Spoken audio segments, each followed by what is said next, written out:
आ जाओ, बैठो। बहुत लेट कर दिया आज।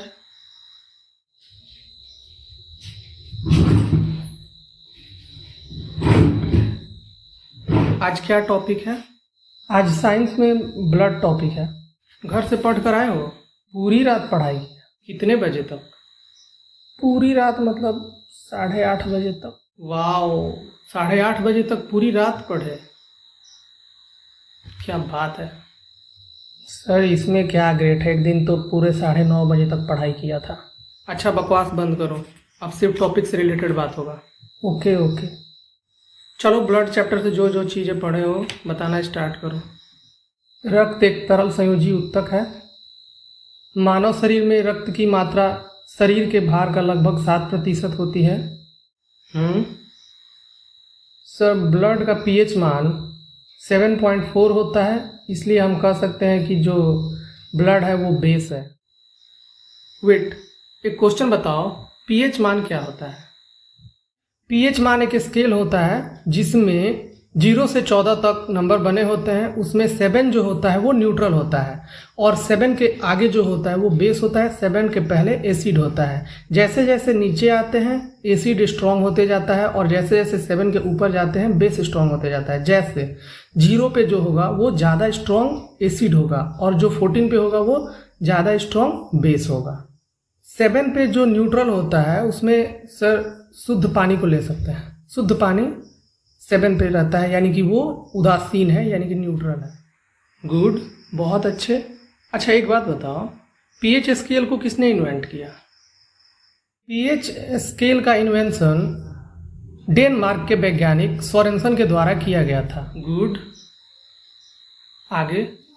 एक सामान्य स्वस्थ मनुष्य में 5 से 6 लीटर रक्त होता है, वहीं महिलाओं में आधा लीटर या 1 लीटर रक्त कम होता है। जैसे मनुष्य में, पुरुषों में 5 से 6 लीटर, लेकिन औरतों में 4 से 5 लीटर रक्त होता है। क्योंकि शरीर के भार का 7% ही रक्त होता है, इसलिए महिलाओं का शरीर थोड़ा सा पुरुषों की अपेक्षा हल्का होता है, इसलिए उनमें रक्त की मात्रा कम होती है। ब्लड के निर्माण में कौन कौन भाग लेता है? ब्लड के निर्माण में 3 चीज़ें मेन होती हैं। पहला प्लाज्मा, दूसरा ब्लड कार्पसल्स और तीसरा प्लेटलेट्स। ब्लड में 55% प्लाज्मा होता है और प्लाज्मा में 90% वाटर होता है। हाँ ओके। प्लाज्मा में एक ब्लड क्लॉटिंग एजेंट होता है। प्लाज्मा में जो ब्लड क्लॉटिंग एजेंट होता है उसका नाम है फाइब्रिनोजेन।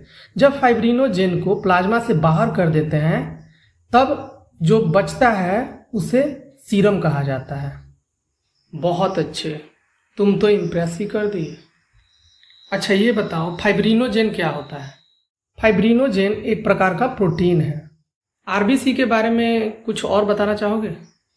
आरबीसी को रेड ब्लड कार्पसल्स कहते हैं और इसे हिंदी में लाल रक्त कणिकाएं कहा जाता है। इसका निर्माण बोन मैरो यानी कि अस्थि मज्जा में होता है। अगर बच्चा गर्भ में जब होता है तो जब बच्चा गर्भ में होता है तो उसका निर्माण बच्चे के लीवर में होता है, यानी कि आरबीसी का निर्माण बच्चे के लीवर में होता है जब बच्चा गर्भ में होता है। सर, आरबीसी का एवरेज लाइफ तो 120 दिन होता है और जो डब्ल्यूबीसी होता है उसका एवरेज लाइफ 2 से 4 दिन होता है। जो आरबीसी होता है वह एक मनुष्य में 9 अरब प्रति घंटे बनता है। मैमल्स में, यानी कि जो स्तनधारी पशु होते हैं उनमें जो आरबीसी होता है उसमें न्यूक्लियस नहीं होता, यानी कि केंद्रक नहीं होता है। लेकिन इसमें 2 जो जीव हैं वो सर एक्सेप्शन है। पहला तो ऊंट हो गया और दूसरा एक लामा होता है। सोते समय आरबीसी में कमी आती है। सोते समय आदमी के आरबीसी में 5% की सर कमी आती है और जब आदमी 4200 मीटर की ऊंचाई पे जाता है तो उसके ब्लड में 30% की वृद्धि होती है, यानी कि 30% आरबीसी की वृद्धि हो जाती है। हीमोग्लोबिन में कौन सा मेटल पाया जाता है? ये तो पढ़ा ही नहीं सर। कौन सा मेटल होता है उसमें? शायद पढ़ा था, याद नहीं आ रहा है। अच्छा कोई बात नहीं, देखो जो हीमोग्लोबिन होता है उसमें मेटल के रूप में आयरन पाया जाता है और जो मेथी के पत्ते होते हैं और जो पालक के पत्ते होते हैं इसमें आयरन बहुत ज़्यादा प्रचुर मात्रा में होता है। मेथी के पत्तों में तो पालक से भी ज़्यादा होते हैं, इसीलिए कहा जाता है कि हरे पत्तीदार सब्जियां खानी चाहिए। सर आयरन चाटने से कुछ फायदा होगा? मजाक चल रहा है यहाँ पे। Sorry sir. देखो, लड़कियों को लड़कों की तुलना में अधिक हीमोग्लोबिन की आवश्यकता होती है और हीमोग्लोबिन में आयरन पाया जाता है, इसलिए लड़कियों को आयरन की मात्रा ज़्यादा लेनी पड़ती है। और ख़ास करके 14 से 20 तक की जो लड़कियां होती हैं, 14 से 20 वर्ष तक की उम्र तक लड़कियों को आयरन की बहुत ज़्यादा आवश्यकता होती है। और इससे ज़्यादा जब प्रेगनेंसी का टाइम होता है उस समय आयरन की बहुत ज़्यादा ज़रूरत होती है, इसलिए तो गवर्नमेंट फ्री में आयरन की गोलियां बांटती है। हीमोग्लोबिन के बारे में कुछ पढ़े हो तो बताओ।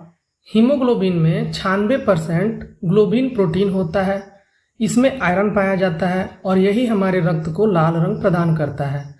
एक स्वस्थ मनुष्य में प्रत्येक 100 ml रक्त में 15 ग्राम हीमोग्लोबिन रहता है। इसकी कमी से कौन सी बीमारी होती है?